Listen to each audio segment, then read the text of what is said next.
चिंतामणि समाहयो सा अथवापि निधि स्मृता कल्पपाद प्रेक्षा वा सर्ववेदोपमाथवा।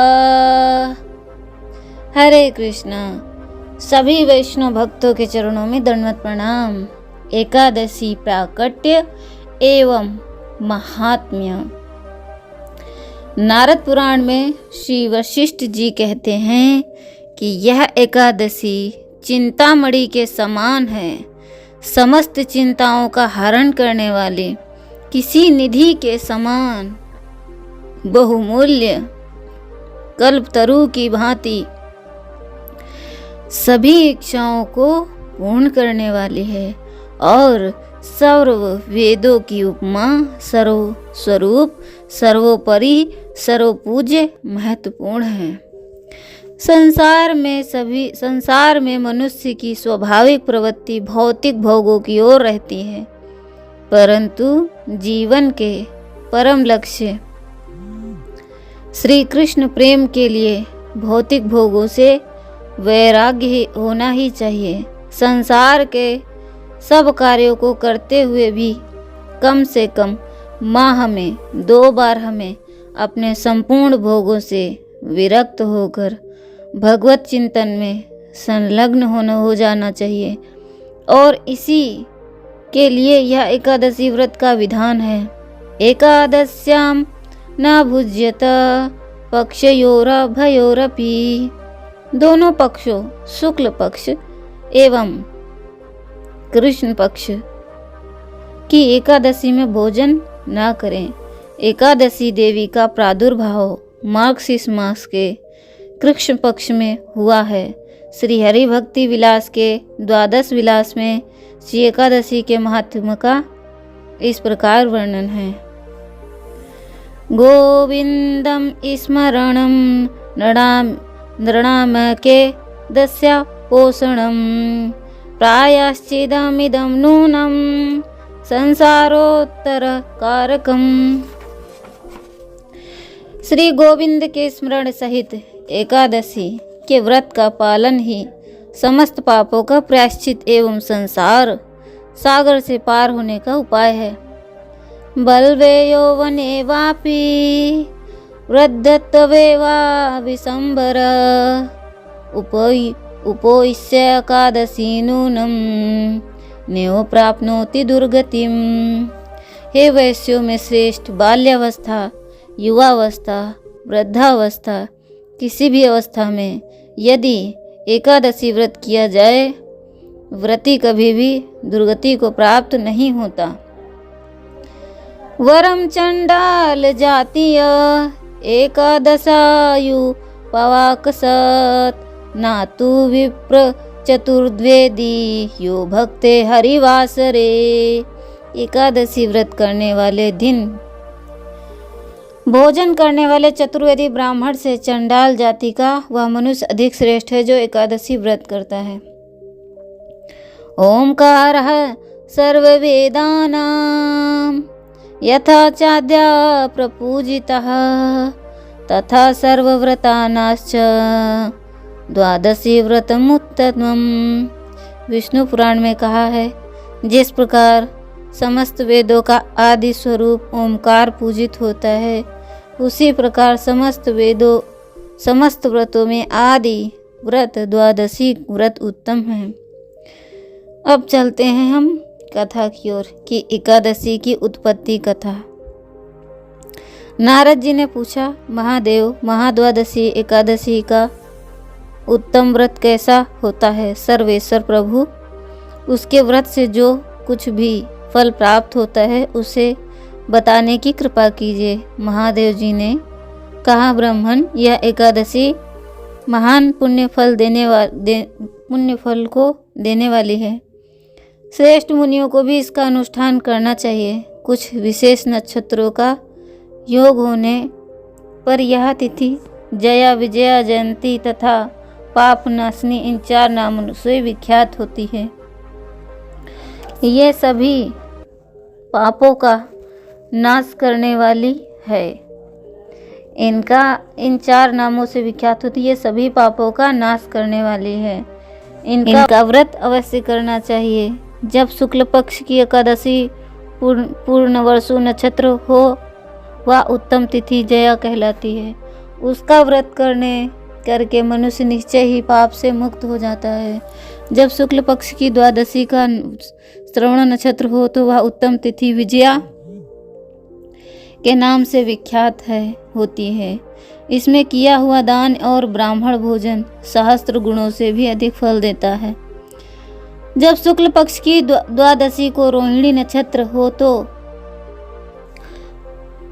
तिथि जयंती कहलाती है। वह सब पापों को हरने वाली है। उस तिथि को पूजित होने पर भगवान गोविंद निश्चय ही मनुष्य के सब पापों को धो डालते हैं। जब कभी शुक्ल पक्ष की द्वादशी को पुष्य नक्षत्र हो तो वह महापुण्यमयी पापनाशिनी तिथि कहलाती है। जो 1 वर्ष तक प्रतिदिन 1 प्रस्थ तिल दान करता है तथा जो केवल पापनाशिनी एकादशी को उपवास करता है उन दोनों का पुण्य समान होता है। उस तिथि को पूजित होने पर संसार के स्वामी सर्वेश्वर श्री हरि संतुष्ट होते हैं तथा प्रत्यक्ष दर्शन भी देते हैं। उस दिन प्रत्येक पुण्य कर्म का अनंत फल माना गया है। सगर नंदन कुकुत्स नहुस तथा राजा गाधी ने उस तिथि को भगवान की आराधना की थी, जिससे मनुष्य ने इस पृथ्वी पर उन्हें सब कुछ दिया था। इस तिथि के सेवन से मनुष्य 7 जन्मों के कायिक, वाचिक और मानसिक पाप से मुक्त हो जाता है। इसमें तनिक भी संदेह नहीं है। पुष्य नक्षत्र से युक्त एकमात्र पाप नाशनी एकादशी व्रत करके मनुष्य 1000 एकादशियों के व्रत का फल प्राप्त कर लेता है। उस दिन स्नान, दान, जप, होम, स्वाध्याय और देव पूजा आदि जो कुछ भी किया जाता है उसका अक्षय फल माना गया है। इसीलिए प्रत्येक प्रयत्न पूर्वक इसका व्रत करना चाहिए। जिस समय धर्मात्मा राजा युधिष्ठिर पंचम अश्वमेघ यज्ञ कर स्नान कर चुके थे उस समय उन्होंने यदुवंश शिरोमणि भगवान श्री कृष्ण से इस प्रकार प्रश्न किया। युधिष्ठिर ने पूछा, भगवान, पुण्यमयी एकादशी तिथि कैसे उत्पन्न हुई? इस संसार में क्यों पवित्र मानी गई है तथा देवताओं को कैसे प्रिय हुई? श्री भगवान बोले, कुंती नंदन, प्राचीन समय की बात है। सतयुग में मूर नामक दानव रहता था। वह बड़ा ही अद्भुत, अत्यंत रौद्र तथा संपूर्ण देवताओं के लिए भयंकर था। उस काल रूप धारी दुरात्मा महासुर ने इंद्र को भी जीत लिया था।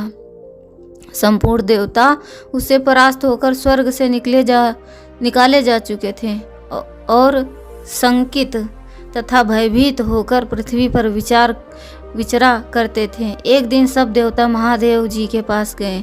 वहाँ इंद्र ने भगवान शिव के आगे सारा वृत्तांत कह सुनाया। इंद्र बोले, हे महेश्वर, ये देवता स्वर्गलोक से भ्रष्ट होकर पृथ्वी पर विचरण कर रहे हैं। मनुष्यों में रहकर इनकी शोभा नहीं होती। देव कोई उपाय बतलाइए। देवता किसका आश्रय लें? महादेव जी ने कहा, देवराज, जहाँ सबको शरण देने वाले, सबकी रक्षा में तत्पर रहने वाले जगत के स्वामी भगवान गरुड़ ध्वज विराजमान हैं, वहाँ जाओ, तुम लोग की रक्षा करेंगे। भगवान श्री कृष्ण कहते हैं, युधिष्ठिर, महादेव जी की बात सुनकर परम बुद्धिमान देवराज इंद्र संपूर्ण देवताओं के साथ वहाँ गए। भगवान गदाधर क्षीर सागर के जल में शयन कर रहे थे। उनका दर्शन करके इंद्र ने हाथ जोड़कर स्तुति आरंभ की। इंद्र बोले, देवेश्वर, आपको प्रणाम है। देवता और दानव दोनों ही आपकी वंदना करते हैं। पुंडरीकाक्ष, आप दैत्यों के शत्रु हैं। मधुसूदन, हम लोग की रक्षा कीजिए। जगन्नाथ, संपूर्ण देवता मूर नामक दानव से भयभीत होकर आपकी शरण में आए हैं। भक्त वत्सल, हमें बचाइए। देवेश्वर, हमें बचाइए। जनार्दन, हमारी रक्षा कीजिए, रक्षा कीजिए। दानवों का विनाश करने वाले कमल नयन, हमारी रक्षा कीजिए। प्रभु, हम सब स्वर्ग के निवासी आपके समीप आए हैं, आपकी ही शरण में आ गए हैं।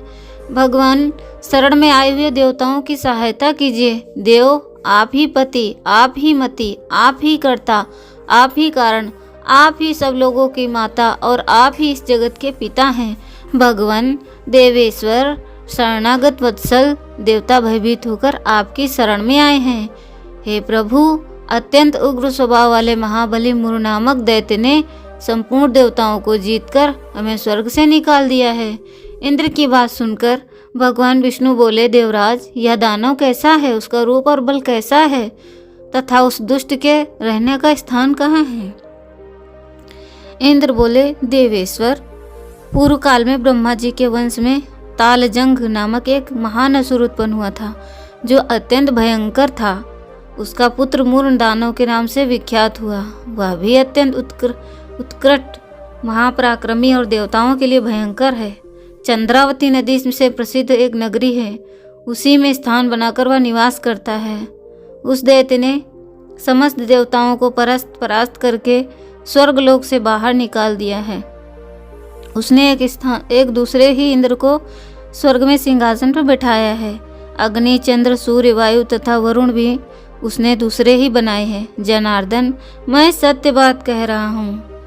उसने प्रत्येक व्यक्तित्व को परिवर्तन कर दिया है। देवताओं को ना उसने प्रत्येक स्थान से वंचित कर दिया। इंद्र का कथन सुनकर भगवान जनार्दन को बड़ा क्रोध हुआ। वे देवताओं के पास जाकर चंद्रावतीपुरी में गए। देवताओं ने देखा कि दैत्यराज बारंबार गर्जना कर रहा है।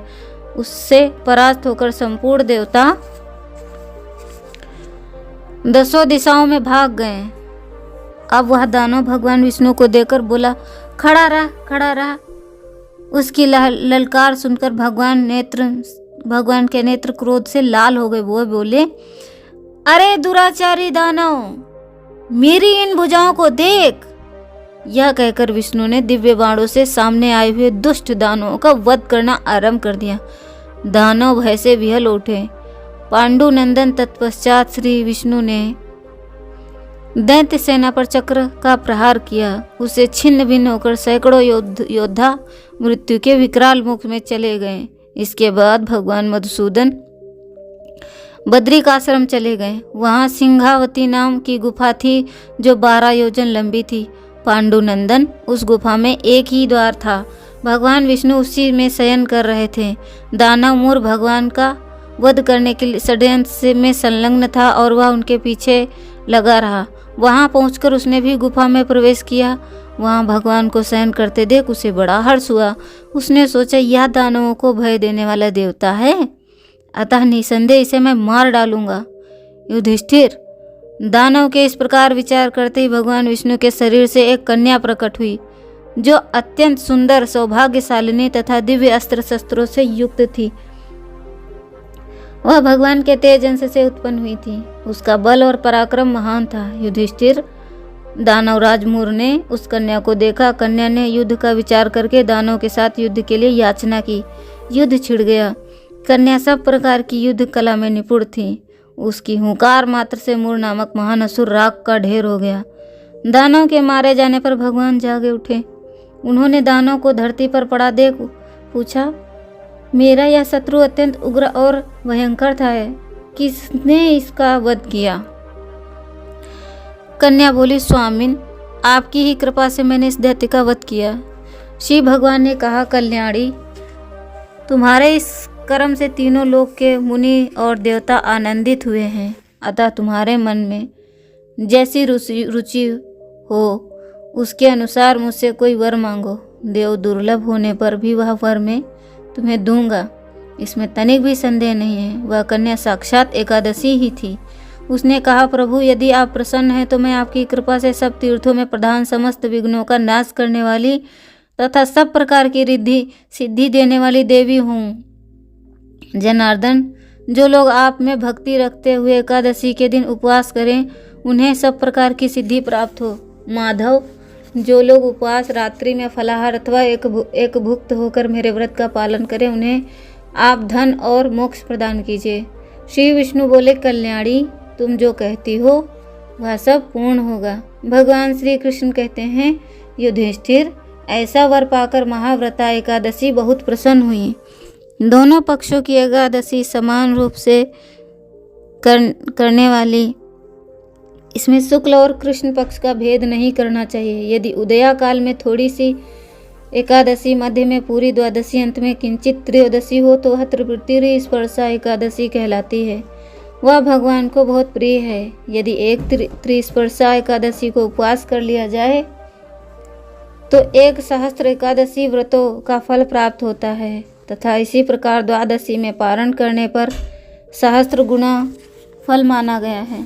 अष्टमी, एकादशी, षष्ठी, तृतीया और चतुर्दशी ये यदि पूर्ण तिथि से विद्ध हो तो उनमें व्रत नहीं करना चाहिए।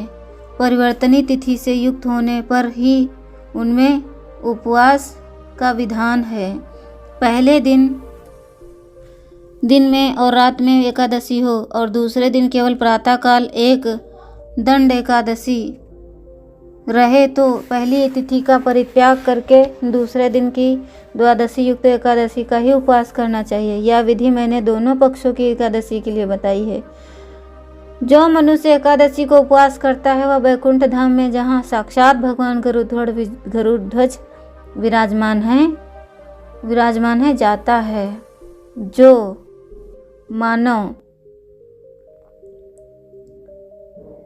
मानव एकादशी के दिन उपवास करता है वह वैकुंठ में साक्षात गरुड़ध्वज जाता है। एकादशी के महात्म्य का पाठ करता है उसे सहस्त्र गोदानों के पुण्य का फल प्राप्त होता है। जो दिन या रात में भक्तिपूर्वक इस महात्म्य का श्रवण करते हैं वे निसंदेह ब्रह्म हत्या आदि पापों से मुक्त हो जाते हैं। एकादशी के समान पापनाशक व्रत दूसरा कोई नहीं। श्री एकादशी के प्राकट्य के विषय में पद्म पुराण के 14वें अध्याय के क्रिया सागर सार नामक खंड में वर्णन मिलता है। एक बार श्रेष्ठ मुनि जैमिनी ऋषि ने अपने गुरु से पूछा, हे गुरुदेव, आपने पूर्व में मुझ पर कृपा करते हुए गंगा नदी का इतिहास, विष्णु की उपासना के लाभ, अन्न के दान, जल के दान और ब्राह्मणों के पदाभिषेक से प्रयुक्त जल के लाभ के विषय में बताया है। हे ऋषि श्रेष्ठ श्री गुरुदेव, अब मैं आपसे एकादशी व्रत एवं उसके प्राकट्य के विषय में सुनने का इच्छुक हूँ। एकादशी का जन्म कब और किससे उत्पन्न हुई? एकादशी के दिन व्रत करने के क्या नियम हैं? कृपया इस व्रत के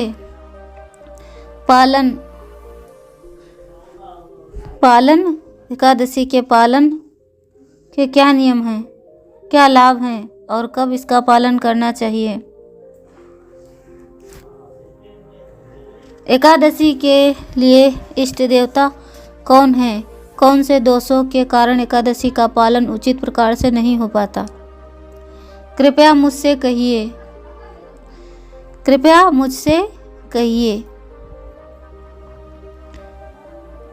कृपया मुझ पर करुणा कीजिए। इन सब के बारे में बताइए, क्योंकि केवल आप ही हैं जो इन सब का वर्णन कर सकते हैं। श्रील व्यासदेव जैमिनी ऋषि के द्वारा इस प्रकार जिज्ञासा करने पर दिव्य आनंद की अनुभूति करने लगे।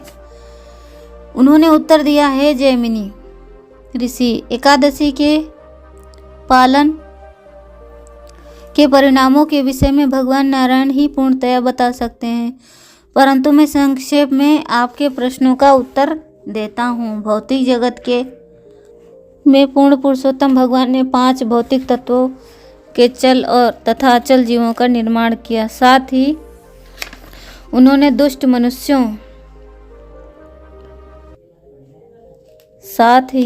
मनुष्यों को दंड देने के उद्देश्य से एक विभिन्न प्रकार के पापों से निर्मित जीव का निर्माण किया। उसका नाम था पाप पुरुष। उसके शरीर के विभिन्न अंग अलग अलग पापपूर्ण गतिविधियों से निर्मित थे। उसका मस्तक ब्राह्मण की हत्या रूपी पाप से बना था। दोनों नेत्र मादक पदार्थों के सेवन रूपी पाप, मुख स्वर्ण चोरी के पाप से, कर्ण गुरु पत्नी संग के पाप से, नाक पत्नी की हत्या रूपी पाप से, भुजाएं गौ हत्या रूपी पाप से, गर्दन धन चोरी के पाप से, छाती भ्रूण हत्या रूपी पाप से, निचली छाती पर स्त्री के साथ संभोग रूपी पाप से, उदर संबंधियों की हत्या रूपी पाप से, नाभि आश्रितों की हत्या रूपी पाप से, कटी अहंकार रूपी पाप से, जंघाएं गुरु के प्रति अपराध रूपी पाप से, जननेन्द्रियां पुत्री को बेचने रूपी पाप से, नितंब रहस्य योजनागार रूपी पाप से, पैर पितृ हत्या रूपी पाप से एवं केस अन्य सभी पाप के कारण ही से ये बने थे। इस प्रकार समस्त पापों से निर्मित एक पुरुष का निर्माण हुआ। उसका वर्ण काला एवं उसकी आंखें पीत वर्ण की थीं। वह पाप करने वाले दैत्यों का अंत भीषण कष्ट प्रदान करता था। पूर्ण पुरुषोत्तम भगवान श्री विष्णु ने जब पाप पुरुष को देखा तो स्वयं से इस प्रकार कहा, मैं समस्त जीवात्माओं के लिए दुखों एवं सुखों का निर्माता हूँ। मैं उनका स्वामी हूँ और क्योंकि मैंने सभी पापमय जीवात्माओं को दंड देने के लिए इस महापाप पुरुष का सृजन किया है, अतः अब मुझे इसे नियंत्रित करने के लिए भी किसी और का सृजन करना होगा। तब भगवान ने यमराज और विभिन्न नारकीय लोकों का निर्माण किया। पापमय जीवात्माओं को मृत्यु के बाद यमराज के पास भेजा जाएगा, जो उनको उनके पाप के अनुसार एक उचित नरक में यातना भोगने के लिए भेज देंगे।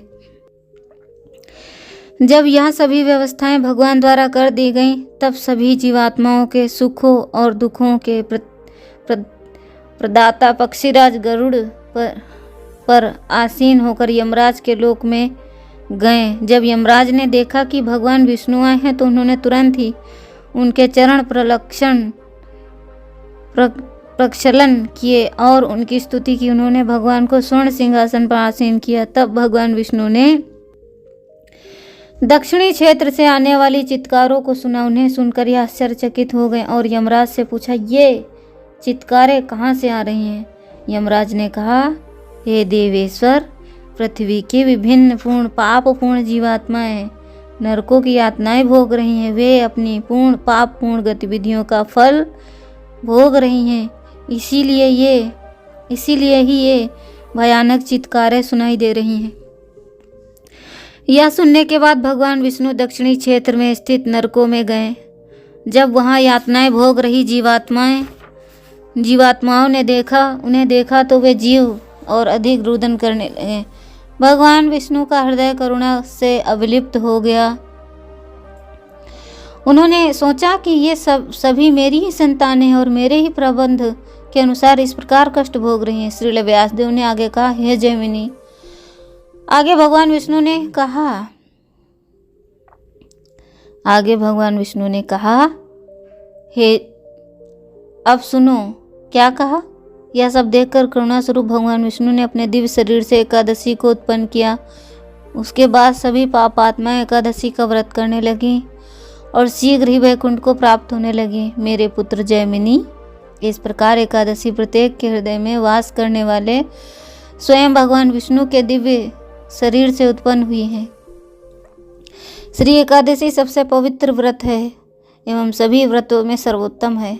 एकादशी के आविर्भाव के बाद पाप पुरुष ने उसका जीवों पर प्रभाव देखा, अतः वह भगवान विष्णु के पास गया। उनके समक्ष अनेक प्रार्थनाएं की। भगवान विष्णु बोले, मैं तुम्हारी स्तुतियों से बहुत प्रसन्न हूँ, बताओ तुम्हें क्या वरदान चाहिए। पाप पुरुष ने कहा, मैं आपसे उत्पन्न आपकी संतान हूँ और मेरे द्वारा आप चाहते हैं कि पापात्माएं प्रताड़ित हों, परंतु अब एकादशी के प्रभाव के कारण मैं निष्क्रिय एवं पूर्णतः नष्ट हो गया हूँ।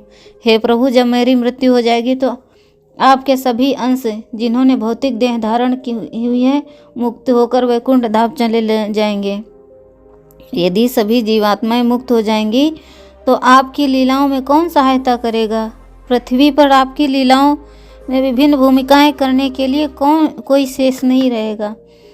हे केशव, यदि आप चाहते हैं कि आपकी लीलाएं इसी प्रकार चलती रहें तो कृपया मुझे एकादशी से अभयदान प्रदान कीजिए। किसी भी प्रकार का शुभ कर्म मुझे नहीं बांध सकता, परंतु केवल एकादशी, जो कि आपके दिव्य शरीर से उद्भूत हुई है, मुझे रोक सकती है। श्री एकादशी के भय से मैंने भागकर नरों, पशुओं, कीटों, पर्वतों, वृक्षों, चल जीवों, नदियों, सागरों, वनों, स्वर्ग, पृथ्वी और नरक के विभिन्न लोकों में देवताओं और गंधर्वों की शरण ली, परंतु मुझे एक भी ऐसा स्थान नहीं मिला जहाँ मैं श्री एकादशी के भय से मुक्त हो सकूं। हे स्वामी, मैं आपसे ही उद्भूत हूँ, अतः कृपया मुझे ऐसा स्थान बताइए जहाँ मैं श्री एकादशी के भय से मुक्त होकर निवास कर सकूं। श्रील व्यासदेव आगे कहते हैं, ऐसा कहकर पाप पुरुष दुखंता भगवान विष्णु के चरणों में गिर पड़ा एवं रुदन करने लगा। भगवान विष्णु ने पाप पुरुष की अवस्था पर विचार करके बाद में हंसते हुए कहा, हे पाप पुरुष, उठो, अब और संताप मत करो। सुनो, मैं तुम्हें बताता हूँ कि तुम एकादशी के दिन कहाँ वास कर सकते हो। सी एकादशी के दिन, जो कि तीनों लोकों के निवासियों को वर प्रदान करने वाले हैं, तुम अन्न की शरण ले सकते हो। इस विषय में अधिक चिंता करने की आवश्यकता नहीं है। वहाँ तुम्हें श्री एकादशी की कोई बाधा नहीं पहुँचाएगी। पाप पुरुष को ऐसा निर्देशन देकर भगवान विष्णु अंतर्धान हो गए और पाप पुरुष पुनः अपने कार्य को संपादित करने के लिए लौट आया। इस प्रकार वे जो लोग आत्मा की सद्गति के लिए चिंतित हैं, वे एकादशी के दिन कभी अन्न ग्रहण नहीं करते। भगवान विष्णु के निर्देशन अनुसार भौतिक जगत में जितने भी पाप होते हैं, सभी एकादशी के दिन अन्न में वास करते हैं। इतना ही नहीं, एकादशी के व्रत का पालन न करने से होने वाले पापों के निवारण के उपाय का वर्णन शास्त्रों में नहीं है। जो कि एकादशी का पालन करता है, सभी पापों से मुक्त होकर कभी भी नरक के लोकों में प्रवेश नहीं करता है। यदि कोई एकादशी का पालन नहीं करता तो वह महापापी माना जाता है। पृथ्वी के जीव को अपने द्वारा ग्रहण किए गए प्रत्येक अन्न के ग्रास के लिए करोड़ों ब्राह्मणों की हत्या के पाप फल भुगतने होते हैं। एकादशी के दिन अन्न का परित्याग करना अनिवार्य है। मैं अत्यधिक बलपूर्वक कहता हूँ, एकादशी के दिन अन्न का परित्याग करो, अन्न का परित्याग करो, अन्न का परित्याग करो, अन्न का परित्याग करो। चाहे कोई क्षत्रिय हो, वैश्य हो, शूद्र हो, कोई भी हो, उसे एकादशी का पालन करना ही चाहिए। इसके पालन से वर्ण आश्रम की सिद्धि प्राप्त होती है। यदि कोई भूलवश एकादशी पालन कर लेता है तो उसके समस्त पाप नष्ट हो जाते हैं और वह सरलता से परम लक्ष्य वैकुंठ धाम को प्राप्त कर लेता है। तो एकादशी के दिन हमें अन्न ग्रहण नहीं करना चाहिए, चाहे भले ही व्रत ना रखें, किंतु अन्न नहीं ग्रहण करना चाहिए। अन्न में ही सारे पाप वास करते हैं। तो एकादशी महामहोत्सव की जय। गृहस्थो ब्रह्मचारी चा अहिंसा निर्गतयस्थिता एकादश्यां न भुज्यत पक्षैरोभयपि ये कुर्वन्ति महीपाल श्रद्धां त्वएकादशी दिने त्रस्ते नरकम यान्ति दाता भोक्ता परेतकः। ब्रह्मवैवर्त पुराण में लिखा, हे राजन, एकादशी के दिन श्राद्ध करने से दाता, भोक्ता एवं प्रेत यानी पितृ, ये तीनों नरक को प्राप्त होते हैं। तो एकादशी महामहोत्सव की जय। हरे कृष्ण कृष्ण कृष्ण हरे हरे, हरे राम राम राम हरे हरे। जगत गुरु शील प्रभुपाद की जय। अनंत कोटि वैष्णव भक्त वृंद की जय। हरे कृष्ण।